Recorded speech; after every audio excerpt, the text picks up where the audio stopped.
Hi, welcome to Culturally Determined on Blogging Heads TV. My name is Aryeh Cohen-Wade, and I'm your host. And my guest today is Milton Lawson. Milton, could you introduce yourself? Hi there, I'm Milton Lawson. I'm a new comic writer, and I'm reporting to you live from San Diego Comic-Con. Great. Thanks for coming on, and thanks for being a kind of roving reporter. And we should say full disclosure, you, in a previous lifetime, were a Blogging Heads employee. Yes, I was. I was a Blogging Heads jack of all trades. I was an editor. I edited the 5th anniversary video and did all sorts of things. But you moved on to greener pastures, and that's what we're talking about today. So you're at San Diego Comic-Con. So Yes. For people who may have heard of it, or maybe have never even heard of it, what is San Diego Comic-Con, and why does it matter? I would say that San Diego Comic-Con is the craziest and oldest pop culture gathering. It started in 1970 when a handful of comic and sci-fi fans got together, and among the people that were first on board was legendary Marvel comic artist Jack Kirby.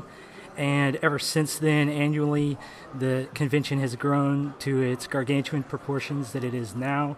It now hosts over 130,000 attendees during a 4-day convention that starts on Thursday and ends on Sunday.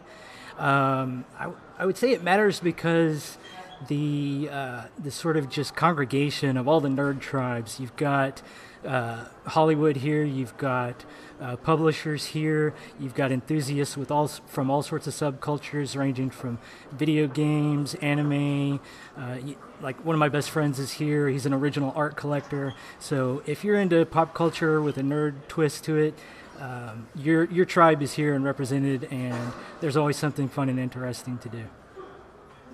Right. So I think it's kind of interesting that it's even still called Comic-Con, because it seems like it's the place where the Hollywood studios kind of drum up interest and show clips and stuff from their big tentpole, CGI extravaganza movies.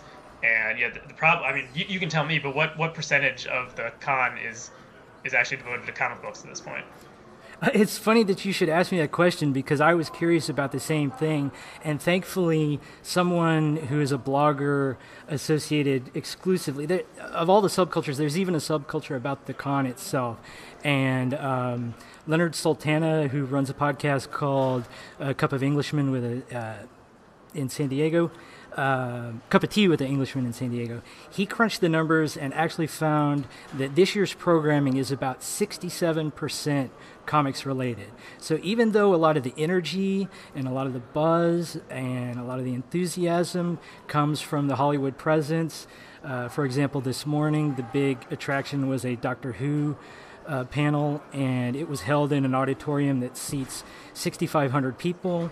The line to get into that panel started, I think, almost 24 hours before the event itself. The line can sometimes stretch a mile and a half, and that is where a lot of the rabid enthusiasm is.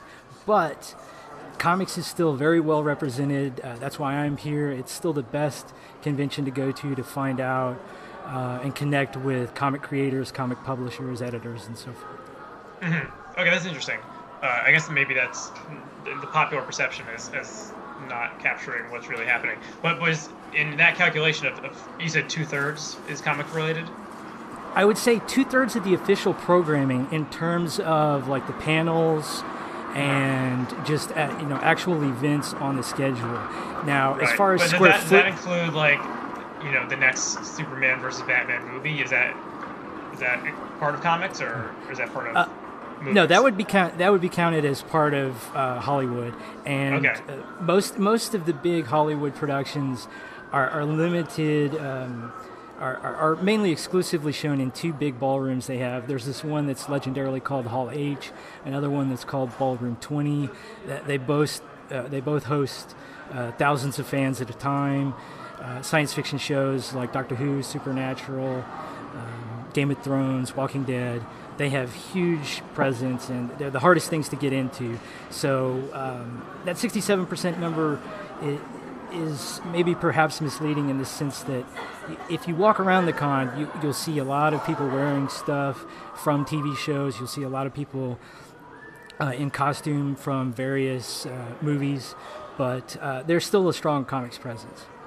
Right. Okay, so why are you at San Diego Comic-Con in particular? That's a good question. I ask myself that a little bit every time because it is very taxing logistically, and I'm coming here. This is my 5th time here. I'm partially here as a fan because I just am a big fan of a lot of these properties in movies, television, and comics. But I'm also starting out as a comic creator, and this is the highest concentration of comic book talent in the calendar year. So I'm here as a fan to see things, but I'm also here to meet people and network and try to learn more about the craft. There's a wide variety of programs specifically devoted to learning more about your craft. There's also a wide variety of programming called the Comics Arts Conference, which is exclusively devoted to academic studies around comics. And there are some really fascinating programming there. For example, one year I went, and they're coming back with more studies this year, but there's a academic who goes by the Visual Language Lab. I can't remember the guy's name, but he's using modern sort of neuroscience and cognitive analysis to kind of break down the science of how people interpret comics. And they actually show subjects the simplest form of comics that you can imagine, which is a series of panels from something like Peanuts. And they will do things like they will alter the sequence of the pictures, they'll rearrange things, and they will time the reaction to see, okay, when does a joke land? When does the comprehension happen? When is someone not understanding it because we've rearranged it? So this is kind of a new field in comics, but it's pretty fascinating to get to see that stuff. But I'm also here just to see panels like the one I just saw earlier today with artist David Aja, who just finished an acclaimed run on a Marvel Comics series called Hawkeye, which is kind of based on the sort of least powerful, least impressive member of the Avengers. Jeremy Renner plays him in the movies, and they did a series of comics on him where it's kind of like an independent 70s movie, just real low-key, and they used a lot of really innovative storytelling techniques, and so I got to see him talk about his process from thumbnailing to finished product. Oh, cool. That's actually one of the fewer than 5, recent comics that I've read in the past decade or so. I heard something. It was the one where it's told from the dog's perspective. Yes, yes. So I did get that one to read it. I thought it was really interesting. So this guy, it's a superhero comic, but this it's kind of from the story is told through kind of the first animal narration of the dog, and you see the dog smells stuff and sees little icons of what the smell is. It was really kind of cool and interesting. So Comic-Con is kind of a combination of a fan convention, a industry like trade convention like you would have in any other industry, but then it also has this crazy like Hollywood celebrity thing that's glommed onto it in the past couple of years. Absolutely. And there are a lot of people that camp out just because they want to get really close to the stars of their favorite TV shows. And hang on, my screensaver just went crazy. Back when I worked at Blogging Heads, I always laughed when that happened. So yeah, and speaking of which, you can run into celebrities here quite frequently, just by happenstance. And literally on my way here to record this video, I had to traipse the entire length of the convention center. It's a pretty big place and it's very crowded. And I ran my way to get here, and I turned the corner into this lobby of a hotel adjacent, and I run right into Hollywood actress Heather Graham. So after all of that exercise and seeing Heather Graham, I probably need medical attention. Do the studios do they only bring kind of the sci-fi comic book CGI extravaganza movies there at this point, or are they also bringing kind of general interest movies? They mostly focus on sci-fi types of properties, but every year there's a handful of properties that they bring that are more, traditional 3 network, procedural type shows, and there may be a connection to the past work, like the star of the network show might have previously been in a sci-fi show. So there's always a tangential connection, but it still focuses mainly on genre content. Cool. So why don't we talk more about why you're there in particular and your path breaking into comics. So why did you decide, after doing jobs such as working at Blogging Heads, why did you decide you wanted to try to make it in comics, and how has that process been going so far, and what do you hope to accomplish at Comic-Con? Well, the quick version of the narrative is I've always tried to be working towards a writing / creative career, and I did do a tiny bit of writing at Blogging Heads. I did the titles for the UN Plaza series for a number of years, and that was a lot of fun. That was a lot of famine and war and really uplifting topics.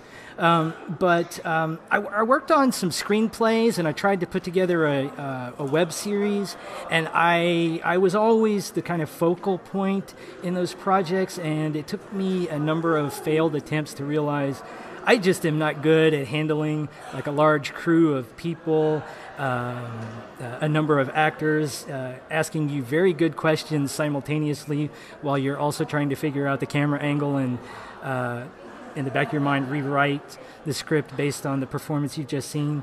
And my mind just doesn't act that quickly, so I'm not very good in that context. And I was always frustrated because I didn't really see myself as writing a lot of prose work because I still tend to think very visually, and comics seemed like the perfect pathway for me because you've got the visual angle, but you also have the simplicity of dealing with 1, 2, or 3 other collaborators when you're dealing with a project.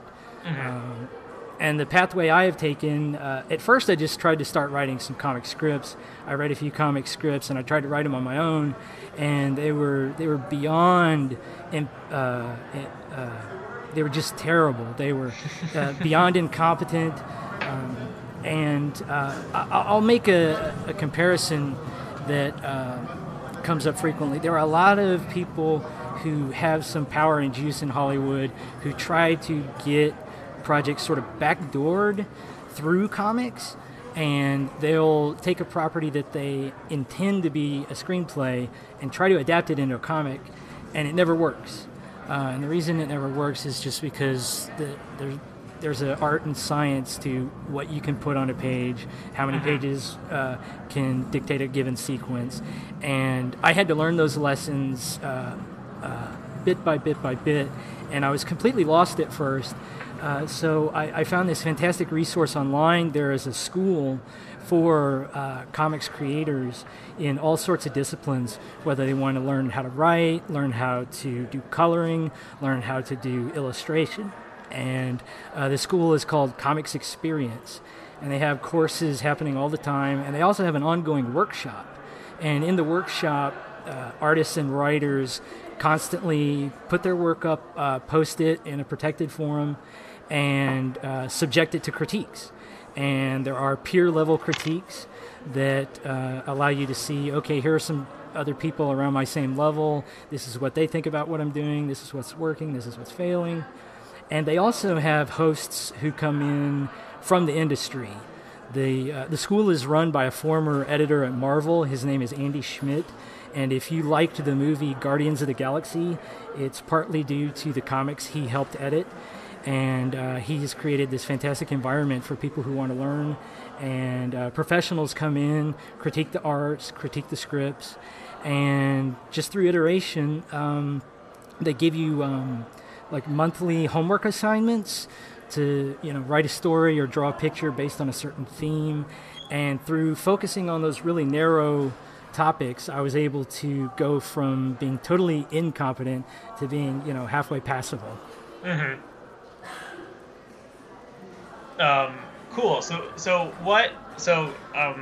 you sent me, and you maybe have at hand an interesting kind of short story Yes. Well, I mean, what would you call I mean, you call it a graphic novel. Is it a graphic short story? I think it can fall under any category you want to put it on. Call it a comic book, call it a graphic novel, short, call it anything. I may at some point take this particular short and expand it into a full-length graphic novel. So let's just call it the preview of a graphic novel to be asterisk maybe. So what you're referring to is my first comic short. It's titled Winter Sail, and I've got a printed version that you can see here. It's illustrated by a fantastic artist named Dave Chisholm, and it's about an independent music shop in the Midwest struggling with how to work in the retail industry in the modern age.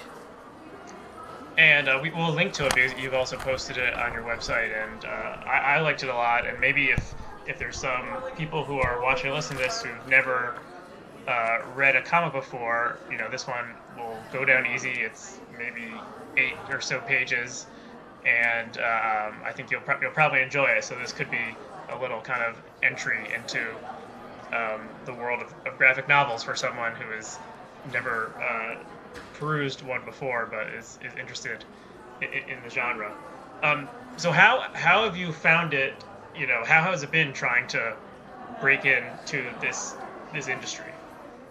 It's been extremely challenging and rewarding. It's I had certain goals in mind when I started. I made the decision, all right, I'm going to start doing comics in 2010. And I thought, okay, at the end of 2011, I'll have my first comic finished. And that was radically naive. It took me a couple of years just to learn the form. The biggest challenge after learning the form, which can be understated, is finding collaborators.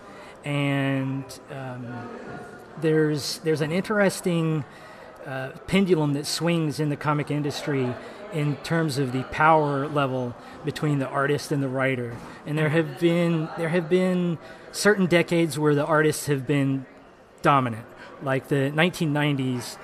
In comics in particular, were dominated by artists. The artists were the big names. They are who drove sales. Right. And the pendulum has swung to the other side. Recently, it's dominated by writers. However, for myself, someone who's at the very bottom, that power differential is kind of inverted because you're not going to have a comic unless you have good art. And you're not going to have good art unless you can find a good artist. And if there's a good artist out there, Marvel Comics or DC or Image Comics is going to snatch them up because there's a lot less supply and a lot more demand. So I've spent countless hours trolling art forums where up and coming artists post their work, and I stalk certain people that have good taste. I have some custom searches. And after going through 3 or 4 projects where I've actually hired artists, I've kind of built a small network of people who I can trust and reach out to and learn about. But it's still an ongoing process, finding collaborators. Sometimes it works well. I was beyond lucky in terms of who I found to work with on this short called Winter Sail. And finding folks of that caliber is quite a challenge that I'm consistently trying to do. Did you ever think about doing the art yourself? I am woefully inept at anything related to illustration. I'm pretty good at doing silly photoshops. Some of our viewers may recall occasionally the screenshots for a dialogue would be something silly. The one that sticks in my mind was, I guess it was about 7 years ago, when the stock market crashed, and it crashed. I think the Dow went down 777 points. And do you remember this one? And Bob did with Dan Dresner, and you photoshopped us that they looked like they were from the movie The Seventh Seal. You always had that ability. I mean, did you think about doing something along those lines with like a photo illustration or photo manipulation? Somewhat. I have an idea that would allow me to maybe work with a system of rapidly developed short recurring character type things, but that's still highly in the tentative stages. But I'm mainly focused on writing and finding good artists. And at the moment, I'm in a good place because I'm focused on one project in particular.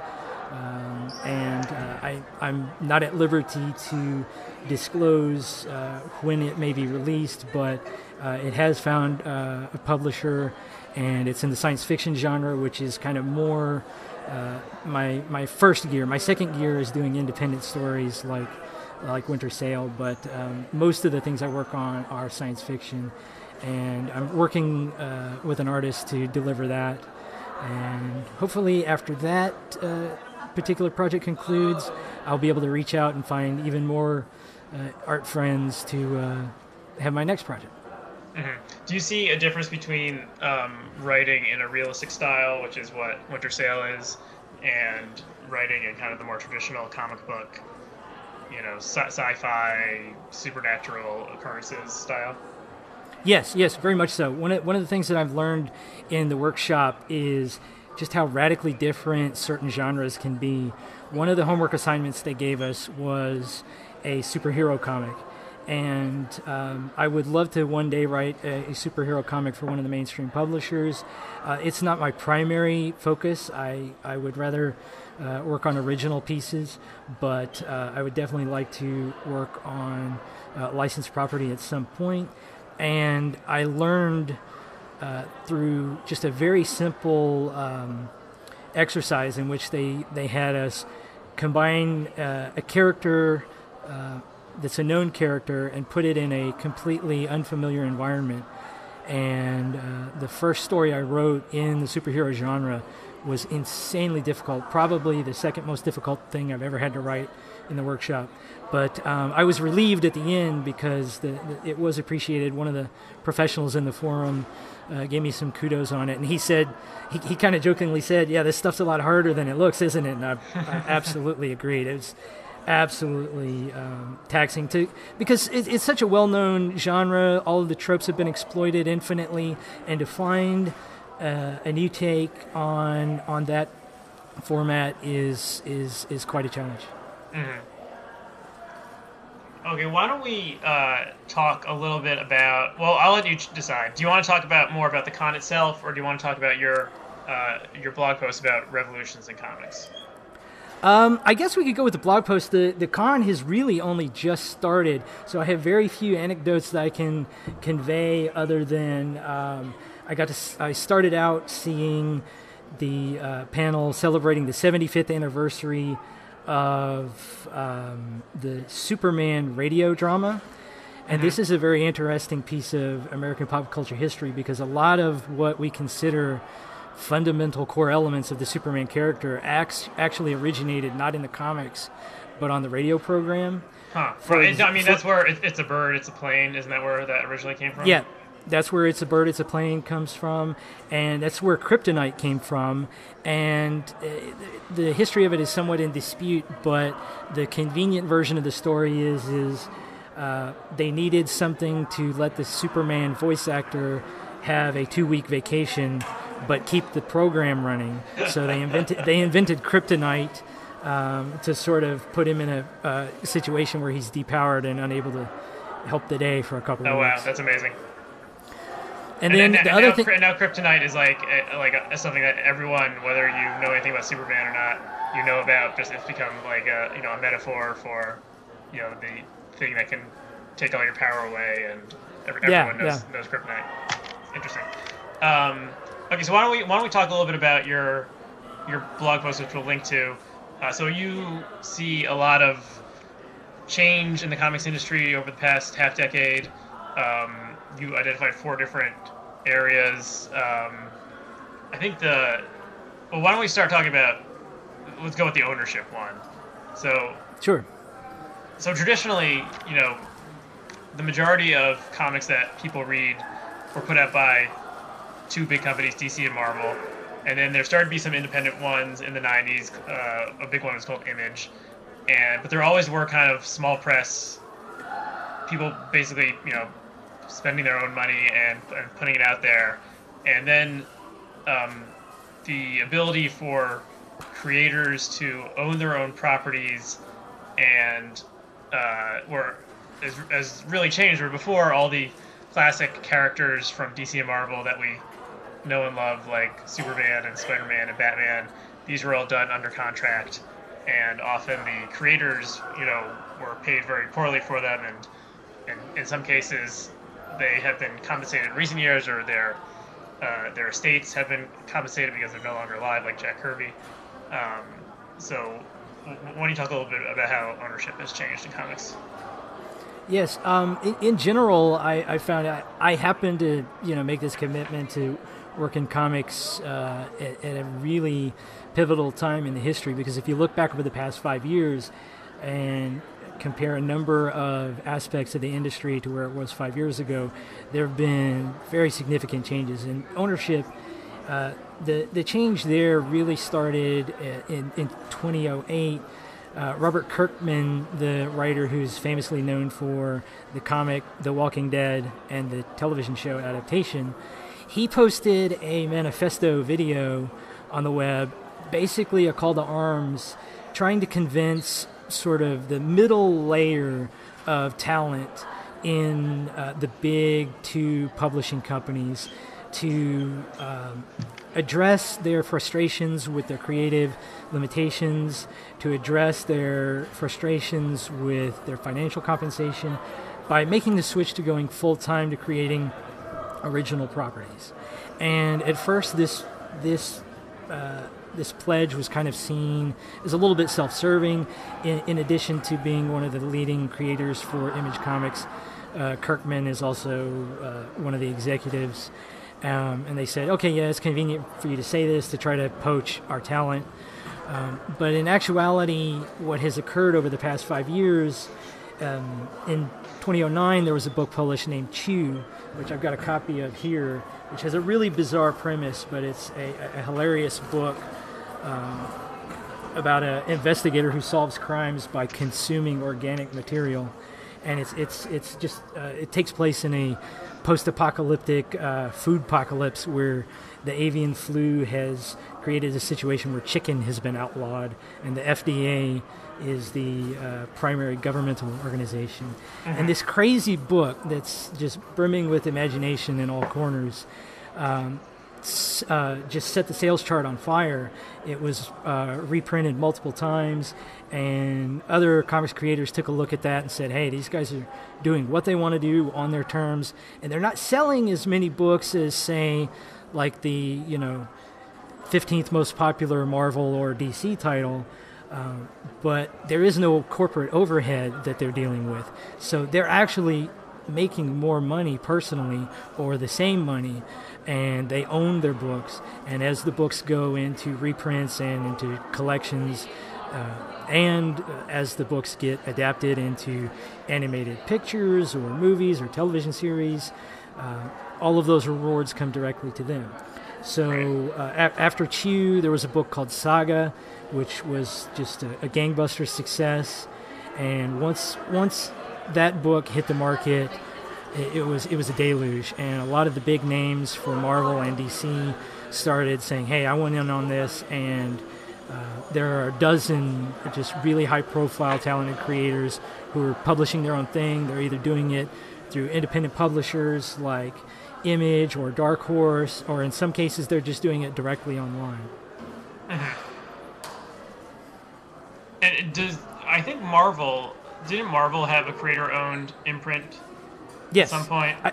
Yes, and I believe it is still going, but I have inferred that the arrangements are maybe not to the best benefit, and I may be completely wrong on this. This is just based on inference, but a number of books that used to be on their imprint have transitioned over to other publishers. Mm-hmm. So I think it mainly caters to a handful of very specific Marvel creators, but most of the energy behind that line, I think, is kind of just narrowly focused.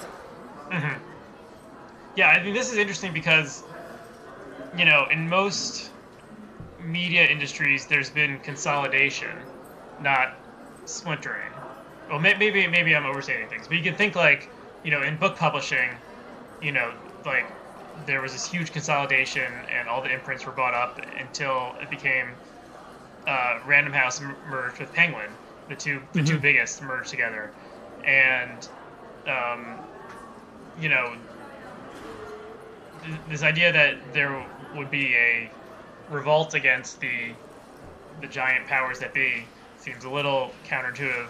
Although maybe with the internet, you see this kind of splintering happening in other places because it's not like the New York Times absorbs other local newspapers. Maybe just the local newspaper goes out of business, and then someone will start a local blog or something that kind of serves some of the purpose of that local newspaper that went out of business. One factor, I'm just speculating here, but one factor could just simply be that the economics here are different enough. The comic market is, specifically the monthly comic book series, it's a very narrow niche. Very success. You can consider some books very successful that only sell 12,000 copies. Mm-hmm. The biggest, like in the 90s, the biggest Marvel comics would sell a million copies. Nowadays, the top ones, the top 3 or 4 break out and do huge numbers for sort of quirky reasons every time. But in general, a big hit would be a little over 100,000 copies. So, and it's only a $3 or $4 book. So there's not as much at stake here. So. Right. So, I mean, why don't we transfer to another area you wrote about? I think the contrast is interesting. So, a really successful, the most successful comic every month is maybe selling 100,000 copies. But then Hollywood has kind of been taken over by comic books. And if a movie only sells 100,000 tickets, it's a flop. Yeah. And, the Avengers movies sell $1 billion worth of tickets. So how do you think these, how do you put these facts together? Do you think the fact that comic movies are dominating the box office is good for comics themselves or bad for comics themselves? I think that it's a complicated answer. There are certain elements of comic book fandom that would argue that they're bad for comics, specifically the poor adherents of the X-Men franchise. They are a much set upon group. They have my sympathy somewhat, due simply to the fact that Marvel does not own the movie licenses for the X-Men characters. In the comic universe, they have been relegated to a sort of inferior status. And there's an entire community. In the 90s, the X-Men were the most popular superhero team. Yeah. And that was really the first big Marvel movie was X-Men, which I think came out in 99 or 2000. But I think it's 20th Century Fox or something owns the rights instead of Marvel. So that means that Marvel has been paying less attention to X-Men within the comics universe? Yes. They still are a big property within the universe, and they do sell a lot, and they do put a lot of their best talent on the book. So it's the narrative of it being diminished is somewhat hyped by that group, but there is some truth in what they say as well, because whenever there is a big push, about once a year or twice a year, Marvel will have an event that brings together their entire cast of characters spanning their entire universe. And previously, the X-Men would usually be front and center in that. And the most recent ones, they've been kind of supporting characters. But there's another side. There's another side to this too, though. For fans of really good creators and the career freedom that it gives people, sort of in line with the ownership revolution. You look at a creator like Jeff Lemire. He's a comic artist he writes and draws. He has done independent work to much acclaim, very low-key stuff. My favorite book of his is a book called Essex County, and it's a book about youth growing up, sort of in a northern Canadian small town, about kids playing hockey, and it sort of has a sensibility not unlike a Terrence Malick film, and this is just a beautiful thing, and it's very peculiar, and for people who like that sort of thing, it's available. But now, given the success in television in Hollywood, he has developed his own project called Descender, which is a futuristic story about a sort of android boy robot who may or may not be the cause of much chaos throughout the galaxy. And it's sort of a Steven Spielbergian sweet story about a robot from his point of view. And he has the freedom. This is going to be a movie? This is going to be a television series. Mm. He signed a development deal, I think, several months ago. Mm-hmm. And the ability to have those types of development deals, he has won a couple of the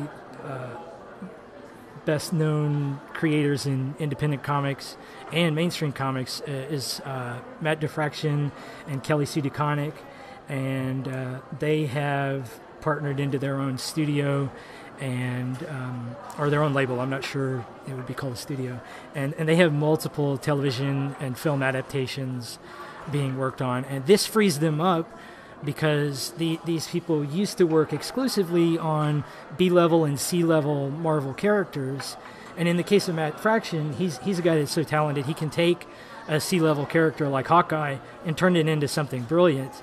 But a lot of these C-level superhero comics, they miss the mark, and they're a bit frustrating creatively because you've got to have one out every month, and this particular character might have a certain backstory that you've got to work in. You've got an event that might be happening elsewhere in the Marvel comic book universe or DC comic book universe, and so it's a very stifling sort of part of the market, and this new ownership revolution allows people to make the choice, hey, I don't necessarily have to do that one. I'll do my own thing.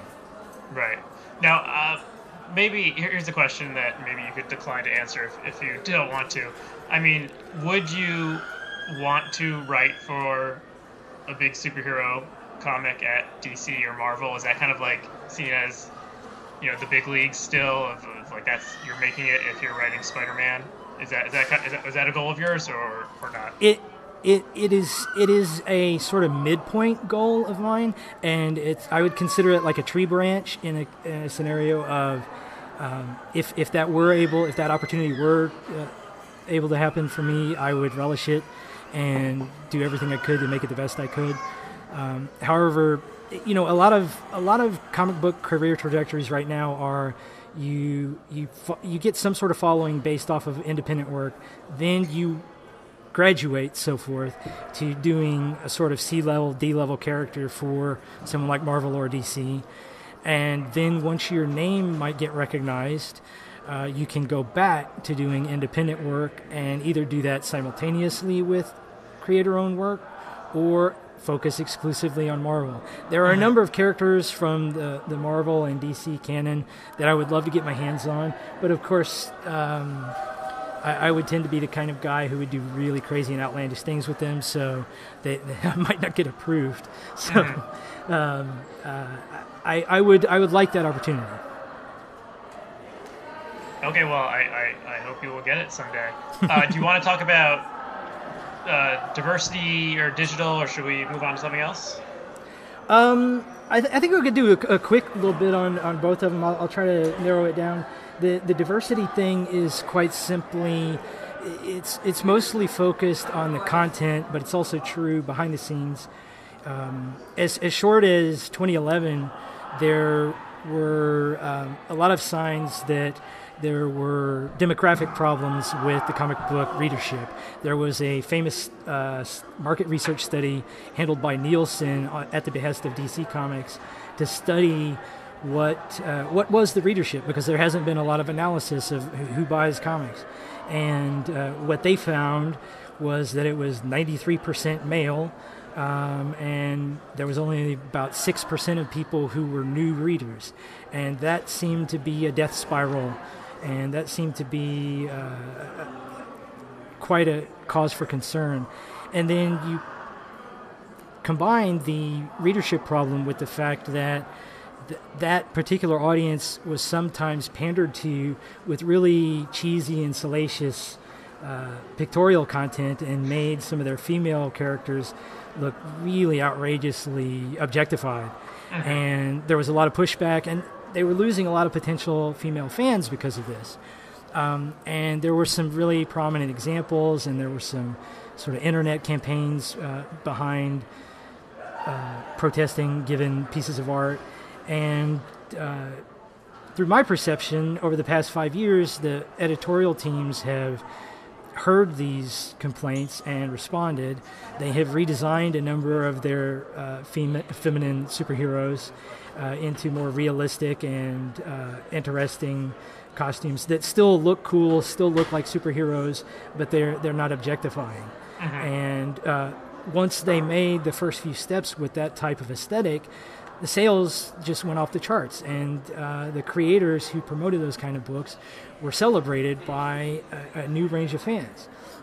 And beyond gender diversity, there were a number of steps towards increasing the racial diversity of characters. The most prominent example, Marvel previously had a separate line of books called the Ultimate Universe of books, which began as a sort of experimental wing of the Marvel brand, and they took their iconic characters and did different things with them. And so one of the things they did was they killed off that version of Spider-Man. They killed off Peter Parker and replaced him with a half African-American, half Hispanic hero named Miles Morales. And Miles Morales donned a new Spider-Man costume. It was a brilliantly designed costume by Sarah Pichelli, and the writer on the project is one of Marvel's most accomplished writers, Brian Michael Bendis. And the book was a phenomenal success, and the design of the costume and the multiracial aspect of the character resonated with fans. You go to conventions and you'll see people dressing as the character, and by my mind, he's the most successful new character that Marvel has created in decades. So there's been a number... Before I stopped reading comics, Ultimate Spider-Man was really one of the last ones I was still reading. I really like Bendis a lot, but I stopped before that happened, so maybe I should try picking up some of the trade paperbacks and see this transition. Yeah, very entertaining stuff. And in the mainstream Marvel universe, there is a teenage character named Ms. Marvel, who is a Muslim teenage girl, and it's one of the best written comics, not just in superhero comics, but in comics general. And her book has been a huge success. A lot of people dress up as her at conventions, and that character has been sort of promoted. Marvel is relaunching their entire line in a few months, and she is promoted from just being a single character to joining one of the Avengers teams. Mm-hmm. And the mantle of Captain America has been passed to the character of Sam Wilson, the African-American character formerly known as the Falcon, who you may have seen in the Captain America Winter Soldier movie. Mm-hmm. So all of these steps have created a more diverse set of characters on the pages, and behind the pages there are more female creators. One of the most powerful creators in the industry right now is Kelly Sue DeConnick. She has written Captain Marvel, she's written Avengers Assemble, and a number of very high-profile books for Marvel. And there's still an enormous amount of room to grow in the industry. But compared to where it was 5 years ago, I think it's made enormous strides. Mm-hmm. Okay, why don't we touch briefly on digital? So, I mean, comic books, they're pieces of paper stapled together. It seems very old-fashioned. The printed media industry, in whatever form it is, newspapers, magazines, books, has been, are pretty much all struggling with the digital transition. So how has the comics industry done with the digital transition? Well, the digital transition started out with a lot of fans sort of like banging on the table, where's my digital, where's my digital?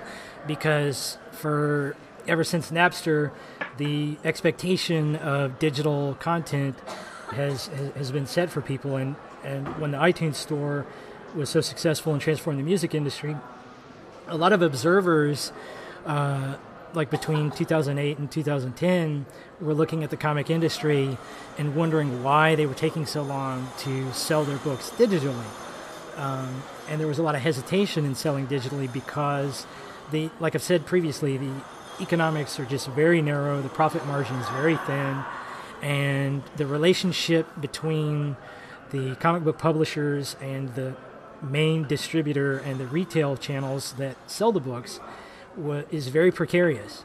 And there was a lot of pressure from retailers who were worried that once you sell the books digitally, there will be no incentive to come into the store. Because there are a lot of comics fans who, they call them Wednesday warriors, who hit the shop Wednesday morning when the new books come out and can take to the internet and start arguing the latest events that occurred in the books. Mm-hmm. And of course with social media, that happens even sooner.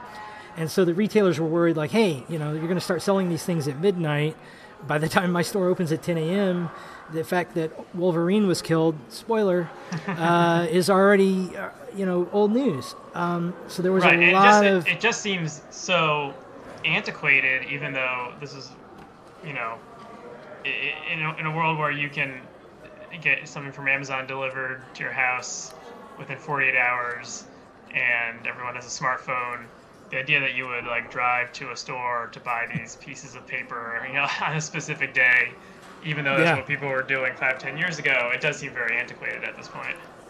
Absolutely. But then they put their toe in the water and they found that the numbers were great. They increased exponentially the first few years, and much to the delight of everyone in the industry, creators, publishers, retailers, retail sales actually grew.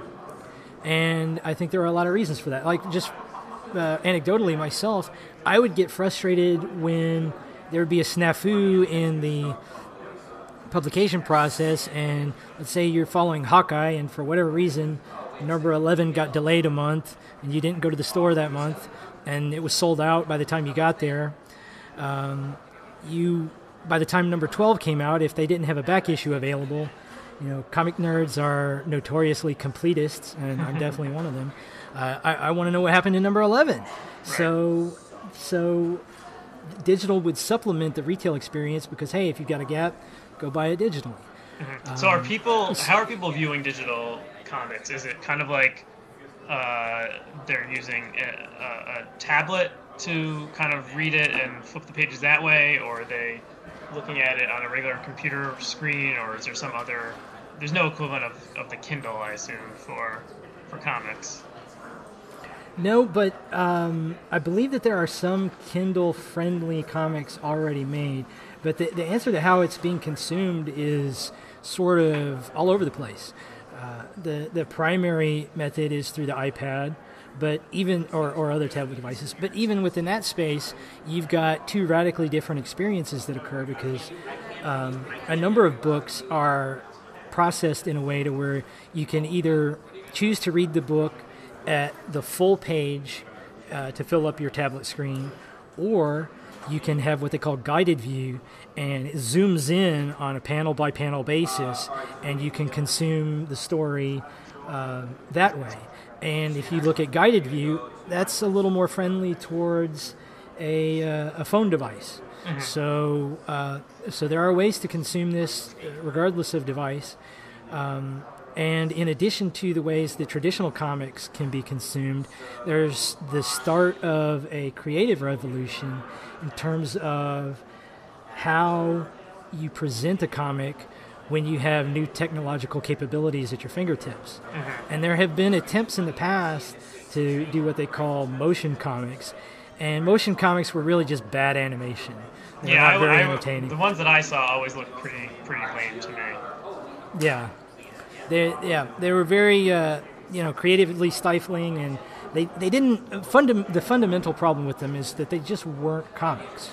So a lot of creators have been wondering, is there something that can take advantage of digital technology and still call itself comics? And the answer to that, I believe, is being seen first with a series of comics written by Mark Waid, who's famously known for a number of Superman stories. He has been investigating what you can do with transitions and layering, and you can end up having new experiences digitally, but it's still reading a comic. Mm-hmm. Cool. We're probably nearing the end of our time. Do you want to maybe talk a little bit about, I think I've asked this in other conversations I've had with people about comic books. I mean, what would you recommend that's out now for someone who has never read a comic before or knows very little about comics? What comic would you put in their hands and say, read this and you'll get it and you'll fall in love with comic books? Well, the first one I would recommend is the book that we referenced earlier, this book called Chew.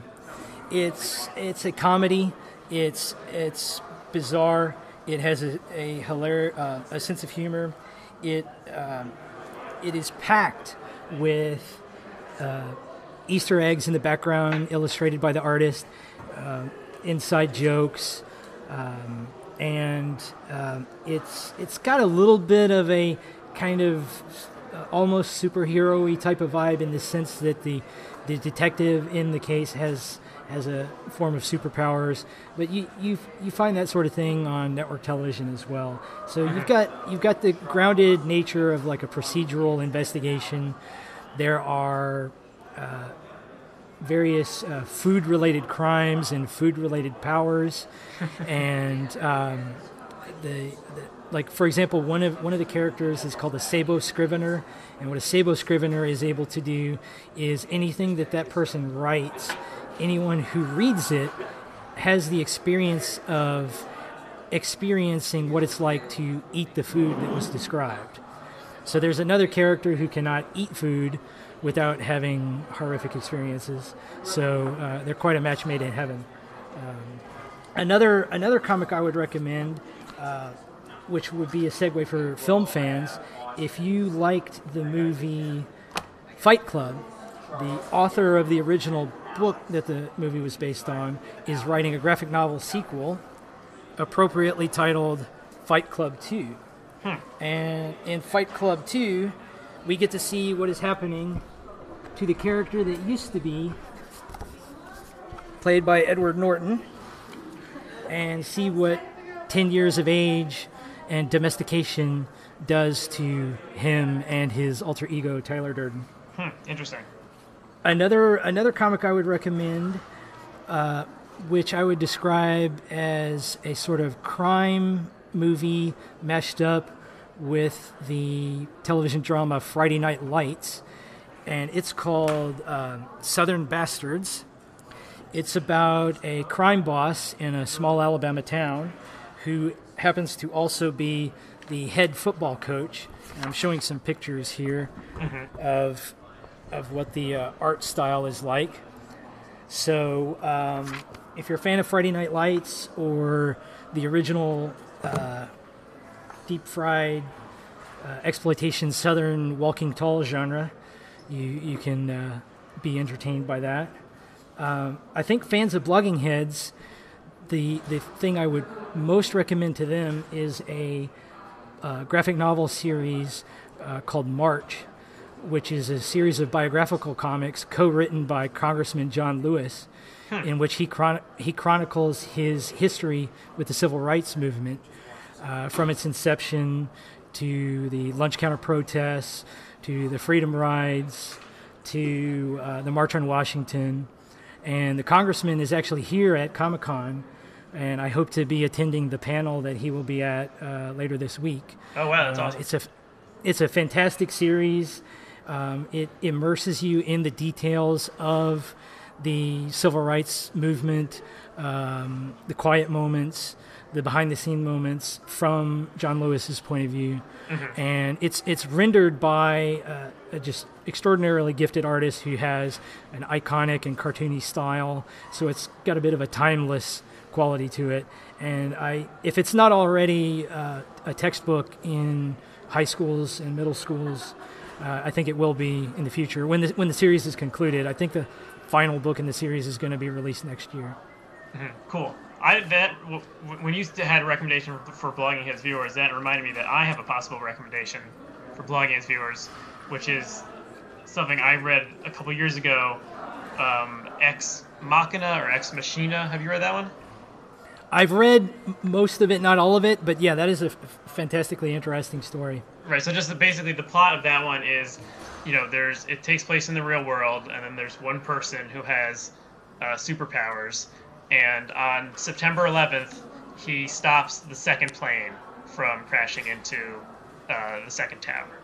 And because of this great feat, he's elected mayor of New York. And so he has these powers, and it deals with like local politics and what would happen if someone actually did have powers in the real world, but there's only one of them. It's a really interesting concept and well executed. Absolutely. Okay, we're probably about at the end of our time. Is there anything else you want to say before we go? Just hello to Blogging Heads Nation, and apologies to Dan Dresner for all the times I defaced him in Photoshop, but it was with a good heart. Well, I'm glad we're able to get you in front of the camera after many years when you were toiling anonymously behind the camera. And yeah, we should add the famous 5th anniversary We Didn't Start the Fire. You were integral in putting that together. So thank you, Milton, for coming on, and thank you to all of our viewers and listeners, and we'll see you again next time. Thanks for having me.